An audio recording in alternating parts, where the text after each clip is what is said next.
Right, I'm Anthony Touch Taylor. If you're new here, please do subscribe. Please do leave us a like and a comment. I'll be sure to get back to you. We're going to go over a wrist roll net pass combo. Okay, so you're going to need to start in a reverse grip and start down by your one hip. You're going to wrist roll diagonally up to the shoulder. See? So you need to get used to going over and under like this.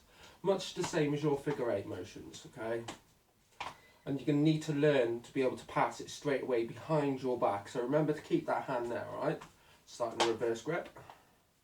Here, wrist roll up, pass. From here now, you're going to go over the hand, like so.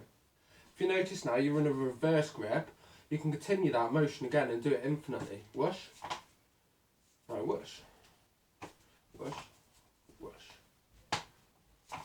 Okay.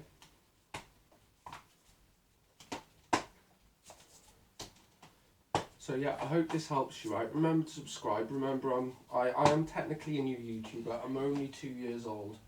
Okay, my channel is almost 2 years old. So remember to support me, man.